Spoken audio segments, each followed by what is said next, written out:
When Cardinal Lawrence is tasked with leading one of the world's most secretive and ancient events, selecting a new pope, he finds himself at the center of a conspiracy that could shake the very foundation of the Catholic Church. Hey everyone, Luca Ripa here, and welcome back to Weekos, and welcome to my review of Conclave, Edward Berger's award contender church political thriller based on Robert Harris novels starring Ralph Fiennes, Stanley Tucci, Gian Lithgow, Isabella Rossellini, and Sergio Castellitto. Before talking about how intensely political the election of a new absolute monarch to Vatican City is, be sure to subscribe and follow Weekos on all socials we're on. You can find Weekos on YouTube as Weekos Official, on Instagram and Facebook as Weekos Cinema TV Ang and Weekos Cinema TV Ita, on TikTok and X as Weekos English and Weekos Italia, and on Twitch as Weekos Twitch. Do so and you won't miss any of the Weekos reviews and content. So, for those who don't know, the Conclave is the assembly of worldwide cardinals for the election of a new pope. And yes, the pope is also Vatican City's absolute monarch. While the latter has little to do with the perception of any pope, let alone the movie itself, knowing what a conclave is helpful to understand why the turmoil that happens in the first act is so important.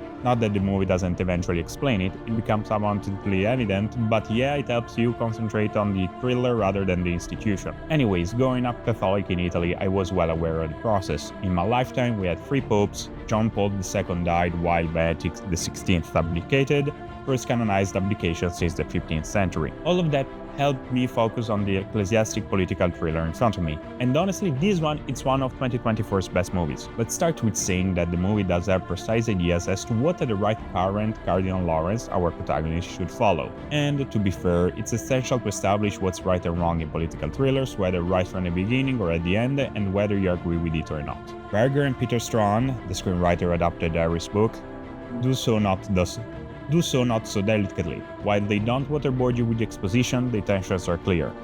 I wish I could say more about it, but I don't want to spoil much. And I know that sounds weird given now I'm going to talk about the ending, and I have to because a lot of people didn't like it because of a resemblance to our time that might be perceived as too aggressive to insert a certain ideology in a context that wants to be as far as possible from it. You might have guessed what the ideology is, which of course has been the reason why some Catholic officials urge people to run away from it as fast as you can. First of all, what happens could be defined as such only on the surface. The more you think about it, the more complicated it becomes, as it really challenges the fate of our protagonist and anyone who is a believer. I honestly thought it was genius, as it really puts everyone in the church, from the regular churchgoer to the Pope itself, powerless to nature, hence God's will. That's why I found no issues with the finale, but rather am fascinated by it. In technical terms, Conclave is really one of the best pictures you can see this year. Stéphane Fontaine brutally captures the Vatican in its opulent magnificence, and shadily captures the unfolding thriller in those corridors. The movie's pacing is also absolutely impeccable, with Nick Emerson keeping you on the edge of your seat the whole time, with Volker Bertelmann's intense and blood-pumping score highlighting every moment. Peter Straughan's screenplay is perfect, embodied by the incredibly fine cast. Ralph Fiennes is absolutely superb and very deserving of the Oscar buzz he is getting.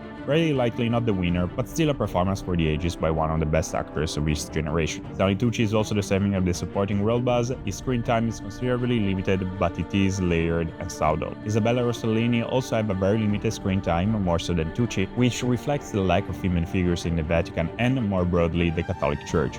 Nevertheless, her performance is so powerful that you not only understand their billing on the poster, but also the word buzz around her. Gian Lithgow and Sergio Castellitto play 2 villainous cardinals, essentially, and while the former plays a straightforwardly serious one, Castellitto plays the even more evil one, who also happens to be the only source of comic relief. In both cases, we are talking about very competent performances. There's more to say about Conclave?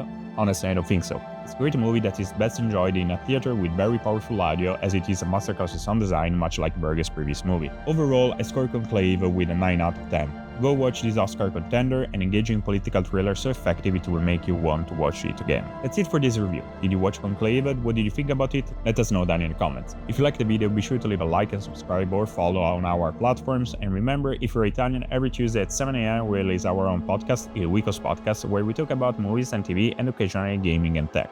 You can find it on Spotify, YouTube, Apple Podcasts, Amazon Music, Good Pods, and Castbox. My name is Luca Ripa. Thank you so much for watching, and I'll see you in my next review.